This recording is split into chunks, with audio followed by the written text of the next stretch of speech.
Good morning, everyone, and welcome to second day of Oil and Money.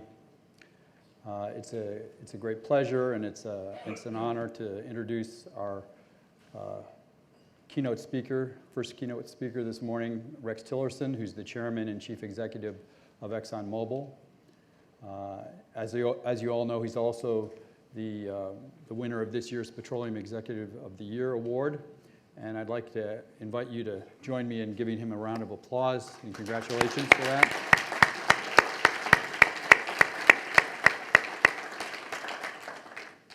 He's, as you can see from his biography, he's had his entire 40-year career at ExxonMobil, the last 10 years as at the helm. And he brings great insight and experience to Oil and Money. And I know you're all looking forward to hearing what he has to say, so I'm not going to go on any longer. I'd like to invite him to come and speak to us. Thank you.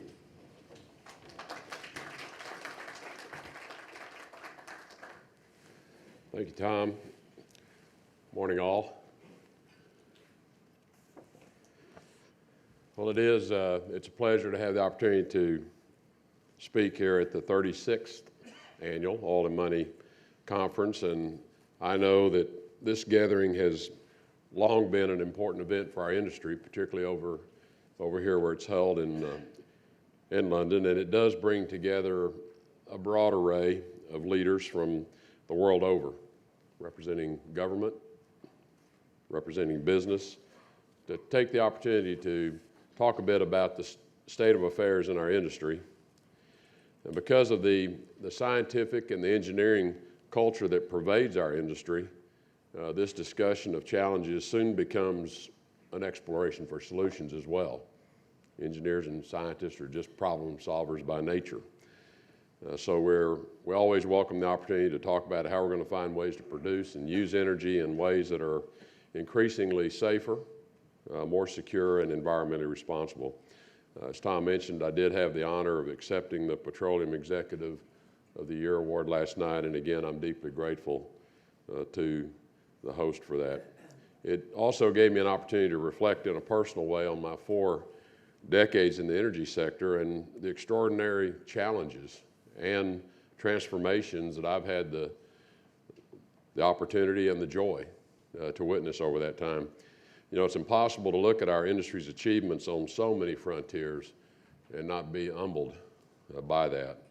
I'm humbled by the scale of the challenges we face, and I'm humbled by the technological solutions we have discovered and put to use.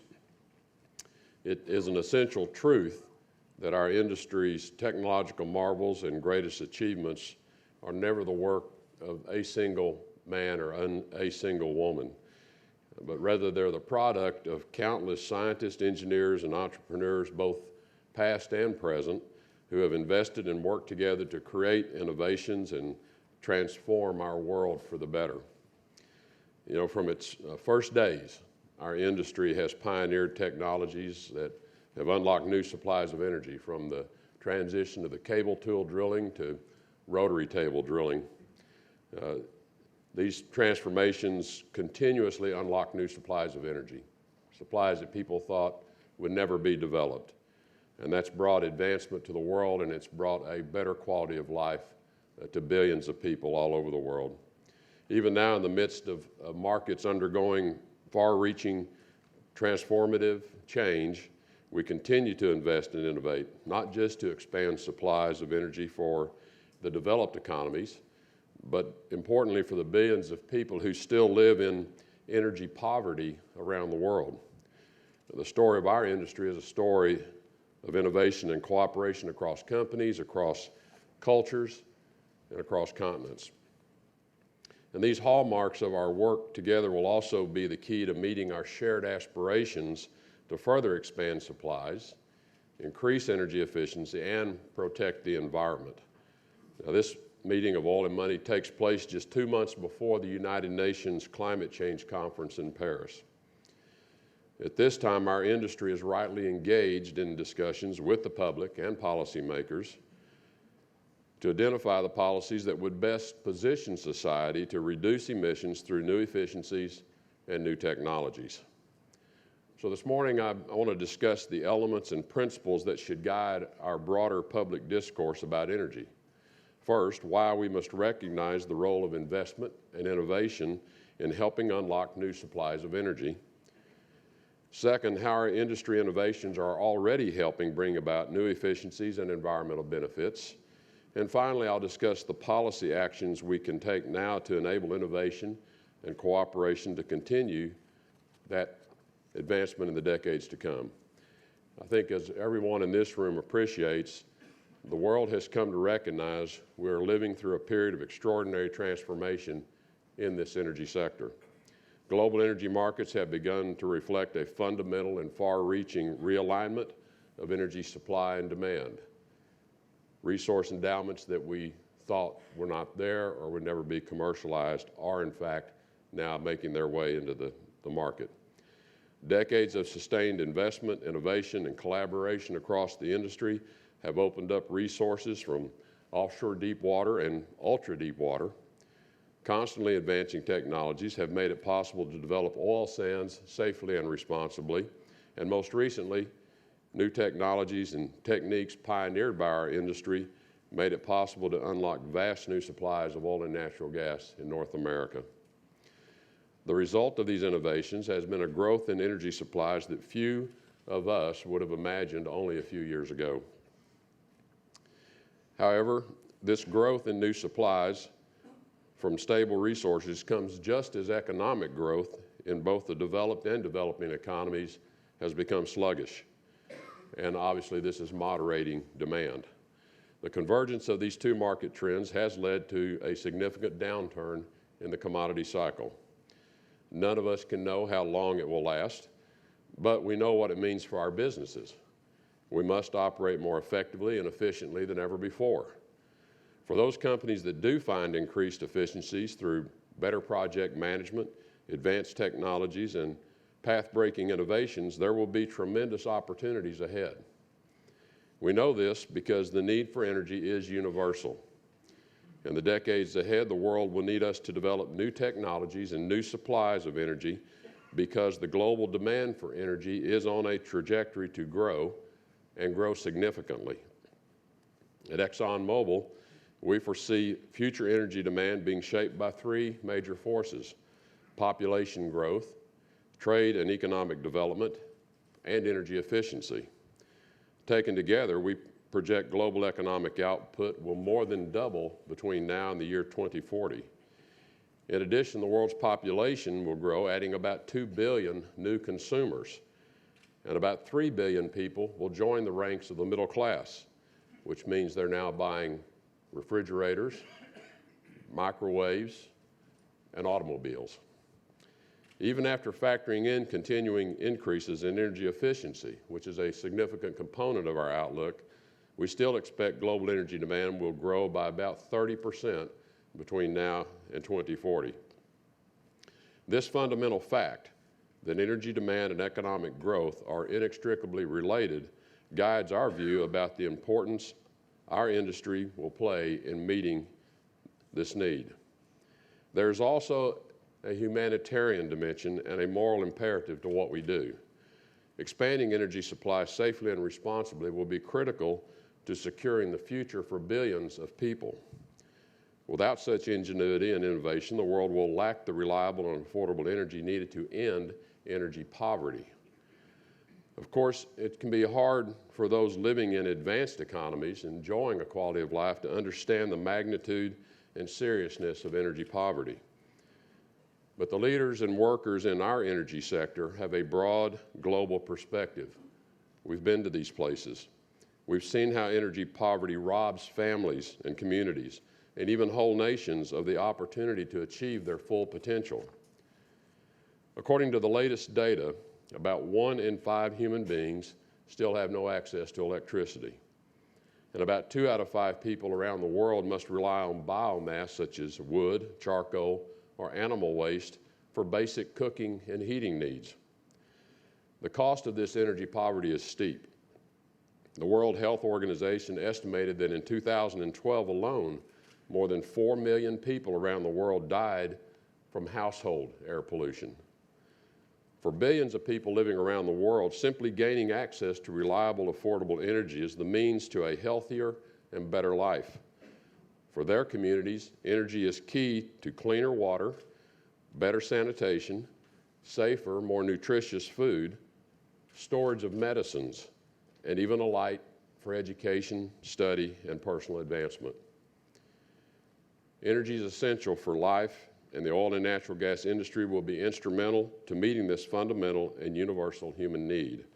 This means that our investments and innovations will be vital in the decades ahead. In fact, the world will need to pursue all energy sources, wherever and wherever they are economically competitive. The world will need wind, solar, and other renewables. We'll need increased use of nuclear power. And importantly, we're still going to need a lot of coal, oil, and natural gas. The IEA and other credible energy analysis all agree that carbon-based fuels will continue to meet about 3/4 of the world's energy needs for the next 30 years. But with this increased energy demand comes a second challenge: reducing greenhouse gas emissions associated with energy use. From the very beginning of this concern about this issue, ExxonMobil scientists and engineers have been involved in discussions, study, and analysis of climate change. These efforts started internally as early as the 1970s for us. They led to the work with the UN's Intergovernmental Panel on Climate Change, to collaboration with academic institutions, and to reaching out to policymakers and others who sought to advance scientific understanding and policy dialogue. We believe the risks of climate change are serious and they warrant thoughtful action.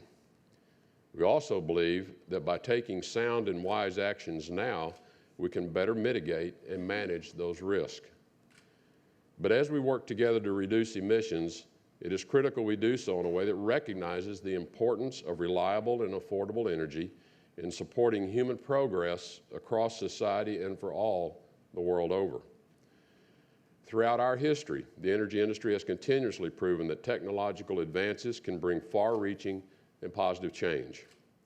Our innovations have brought new supplies to the market and improved energy security and international trade. Technology has also advanced efficiency and contributed to environmental gains. Just consider the success of the U.S. shale revolution on all these fronts. Technological advances have created a new era of energy abundance in North America, spurring job growth, fueling economic opportunity, and unleashing a manufacturing renaissance. Moreover, because natural gas emits up to 60% less carbon dioxide than coal when used for power generation, natural gas from shale has been instrumental in reducing U.S. carbon dioxide emissions to levels not seen since 1990.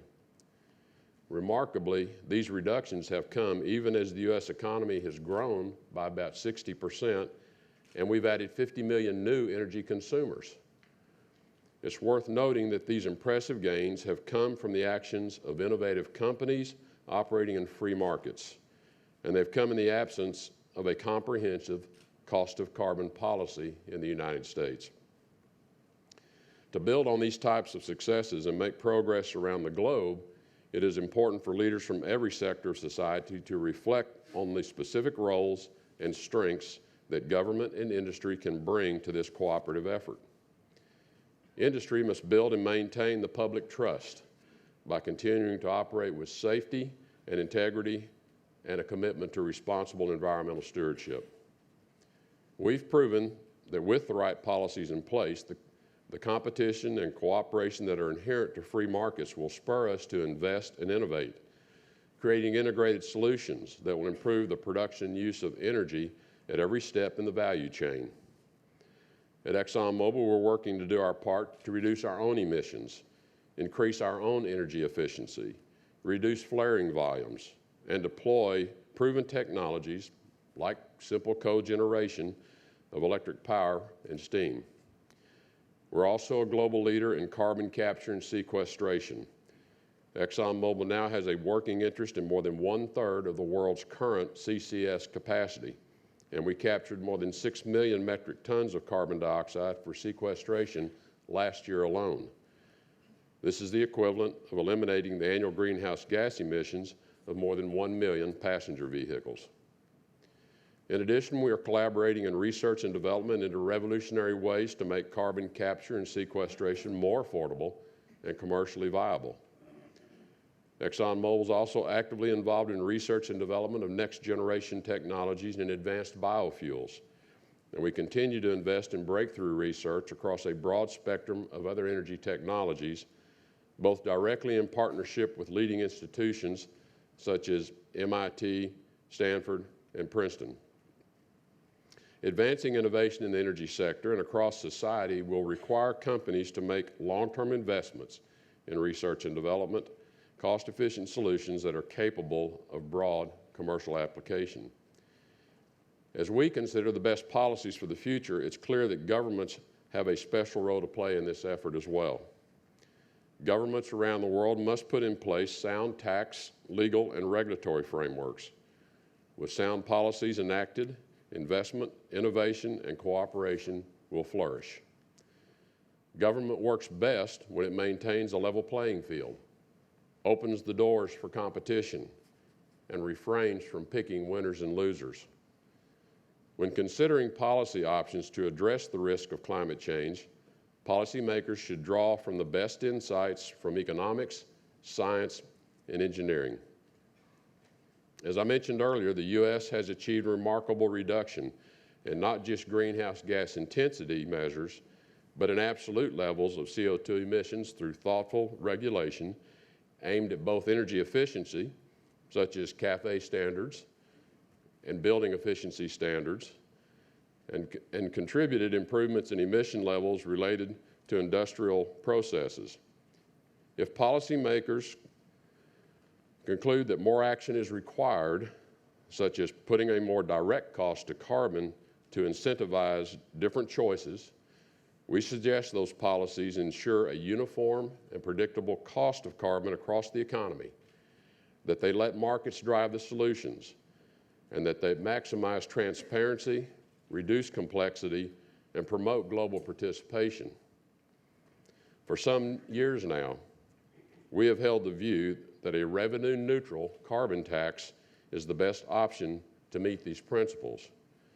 Instead of subsidies and mandates that distort markets, stifle innovation, and actually raise energy costs, such a carbon tax could help create the conditions to reduce greenhouse gas emissions in a way that spur new efficiencies and new technologies.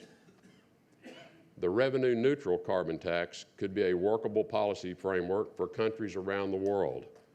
They can tailor it to their own economic condition, and the policy most likely to preserve the ability of every sector of society to seek out new efficiencies and new technologies. As we look to the energy challenges of the future, the energy policies we establish today will affect the investment and innovations of tomorrow. And those technologies will help determine the economic growth and individual opportunities for future generations.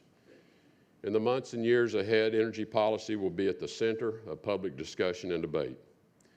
It's going to be up to our industry and business leaders, innovators and investors, the people in this room, to communicate the policy principles that can be the foundation for international understanding, cooperation, and meaningful action.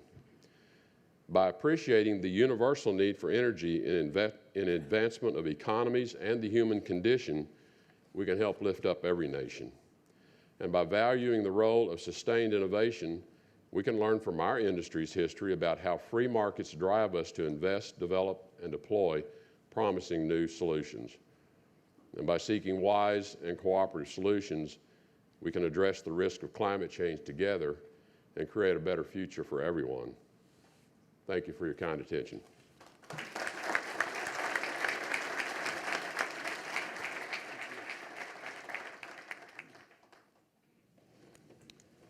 Well, I'd like to ask you a couple of questions and then open it up to the floor. We have about 10 minutes or so here. With the decline in prices and the cutbacks in capital spending, deferrals of major projects that we're seeing, are we looking at a future supply squeeze of some kind, and how serious do you think that might be? Well, it is, it's the nature of this enormous energy requirement that the globe has, and it is enormous. It's beyond what most people can even comprehend, that we're going to always operate in a dislocation of supply and demand. The time frames it takes for us to respond to a demand signal are just simply too long to match up perfectly. So that's why we get prices that go up to $100 or more, and that's why prices then collapse, because we just can't turn the supply development on a dime. Now, one of the things that it will be interesting to watch in this current situation is the North American supply picture, which is quite different from what we as an industry have been managing, I would say, for the last 20 years, where most new supplies that were brought online required enormous investments, huge complex projects to bring those new supplies on, and therefore they take many years. So we get a perceived price signal or a demand signal from the market, we make a decision, but it may be 5, 6, 7 years before that supply is available. Well, now in North America, with the unconventionals, it is fairly easy to turn this dial back and forth, and has been demonstrated in North America, 1 million barrels a day can be put into the market within about a year. If assuming you keep the industry's capacity, the capacity being people, equipment, and whatnot available. So I do think we may be in a little different place today in terms of how well the industry can respond. But it doesn't mean we won't yet have a bit of a dislocation again in the future, and therefore you'll get a price dislocation. It's always transient. As I said last night around people that want to forecast prices, pick 20, pick 100, you're right. Because at some point in the next 10, 15, 20 years, we'll operate through that curve, and you can say, see, I was right. I told you it'd be $70 for some period of time. Okay, well, thanks. In terms of, I think one of the questions on everyone's mind about ExxonMobil is that there's a view that among major oil companies, ExxonMobil is probably one of the most likely to try to take advantage of the industry downturn and expand through acquisitions. And I just wanted to explore that with you and see, sort of what criteria, what your view of the whole M&A picture is right now. Well, our criteria never changes, whether we're in a low price environment or a different price environment. We're not portfolio investors, so we don't go out to acquire something just to acquire it or to move our core business into something that's not core to us.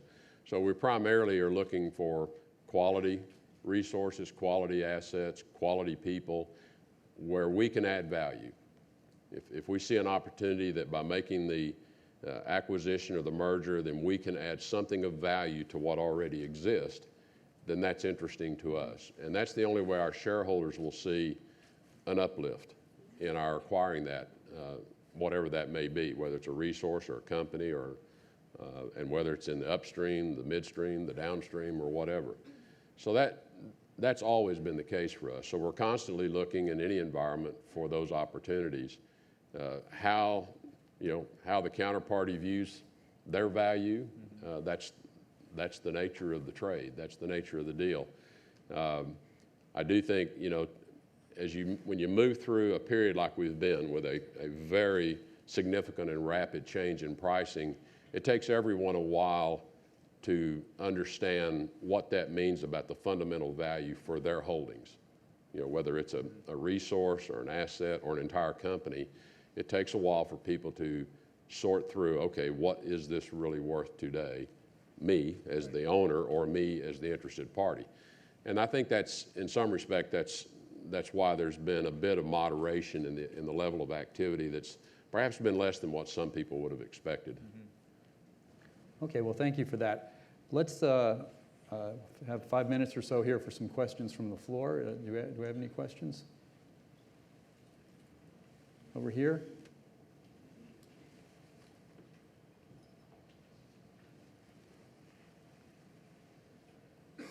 If you could just identify yourself and keep your question to the point. Short, yeah. Mark Linder, Bell Pottinger. Mr. Tillerson, yesterday the disinvestment was described by the CEO of Weatherford as brutal. He was talking about the cost side, but the sort of radicalness of the cutbacks. Do you think the strand, the asset movement, has had an effect on the mindset of investors? Is that in any way taking hold and in some way aggravating the pullback of investment? Are you talking about in terms of the broad market of people investing, the broad market. shareholding? Yeah, yes. Yeah. Well, I think just as kind of to my comments I just made about M&A, I think the same thing is true in the broader investment community and the broader markets around people who might already own or might be considering owning shares in companies like ours, that they too, and I would say this is true for analysts, it's true for investment firms as well, they too are, I think, have to sort out where is the value in this environment.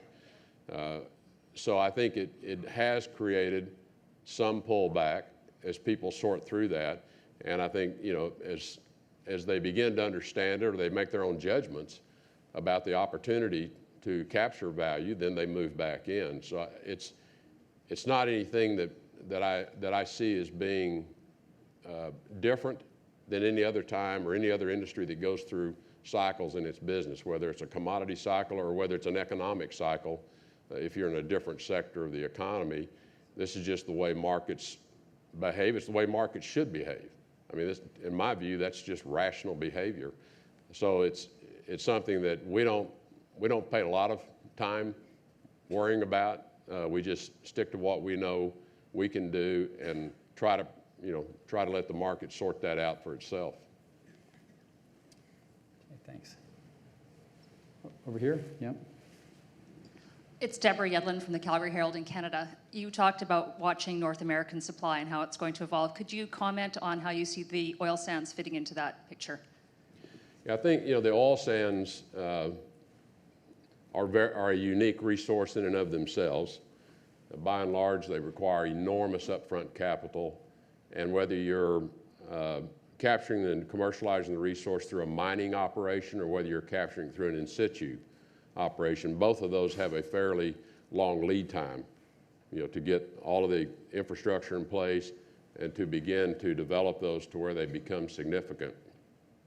So you have to have scale, and I think that is the way oil sands will continue to play their role in energy supply, is only those that have a large scale, because you have to have a lot of barrels sitting under these huge capital investments that will then produce for many, many years. So I think they'll continue to be important. They'll have a role. They'll continue to be developed.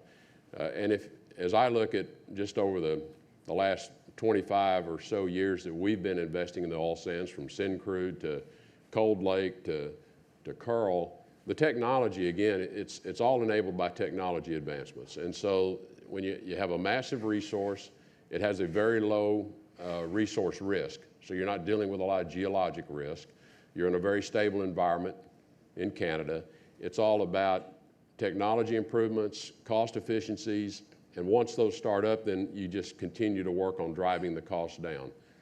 And you create your own margin, in effect, for the oil sands. And that's kind of the way we think about it, is, again, we don't worry too much about what the price environment is going to be. We look at the quality of the resource, what can we do to improve our capture of that, and then how do we continually work on our own cost structure to create our own margin.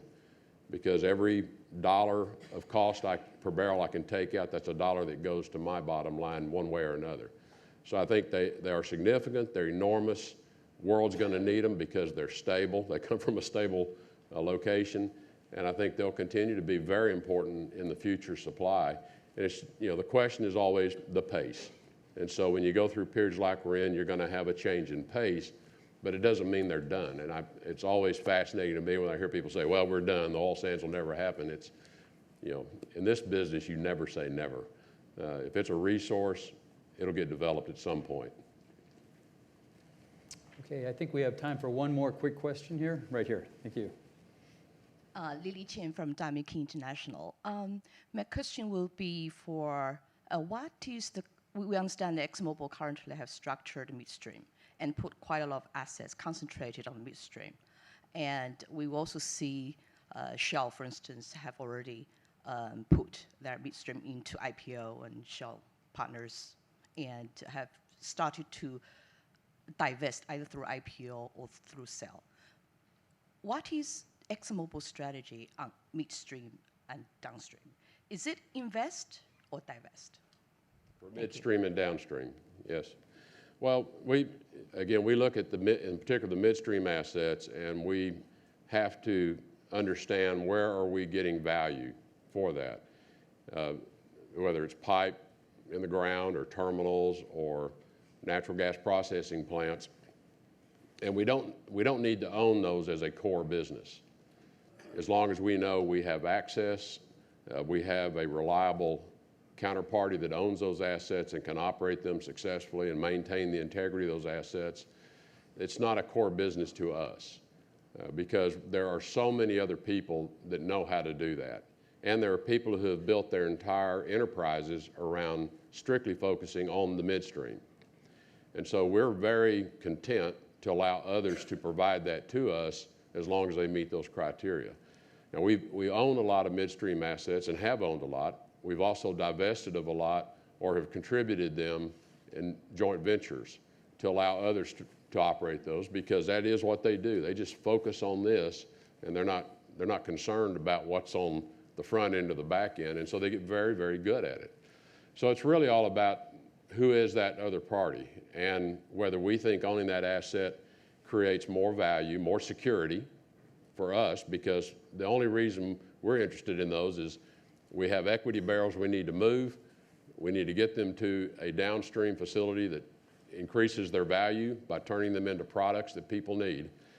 And if someone else can meet that need of ours, we don't need to own that asset. If we have concerns, then we keep it and we manage it ourselves. But it's not core to our business. It's more of an enabler to our business. And on the downstream, though, I think that was also just... In the downstream refining sector, over the last several years, you go through a constant process of looking at those assets, looking at how those assets geographically are positioned, what's happening in those economies geographically, and where can you place the products to achieve the value. So we constantly are looking to rationalize largely. We have had, when I first took this job, we had about 6 million barrels a day of refining capacity. We only produced 2 million barrels a day. So that says we're a 4 million barrel a day merchant refiner. We're just buying barrels to turn them into gasoline and fuel products. That's not, while we're doing that, and we can make that work, that refining capacity was created at a time, once upon a time, we had 7 million barrels a day of production. Back in the days of the Seven Sisters in Saudi Arabia, before Saudi Aramco was created and we were all displaced. That's the reason we have 5 to 6 million barrels a day refining capacity today. We didn't build 5 to 6 million barrels a day refining capacity because we thought we wanted to be merchant refiners. We built it because we had 6, 7 million barrels a day of equity barrels. So when that happened, suddenly we had this dislocation. Now, we didn't immediately exit that business just because we didn't have equity barrels. Rather, we managed it over many, many years. But we're constantly looking at, why do I want to be a merchant refiner? I mean, for me, that's the essential question. Why should ExxonMobil be a merchant refiner? If there's good opportunities there, we stay and we continue to invest in the refineries, continue to invest in the technology, and we'll always be in the refining business. The question is, how large and where? And so the moves we're making are largely around that question of where can we play a very important and very successful and very profitable role for our shareholders. We don't need to own a refinery just to own a refinery. Okay, well, we've run out of time, folks, and I think we have to wrap it up. Please join me in thanking Rex for his remarks and his responsiveness. Thanks a lot.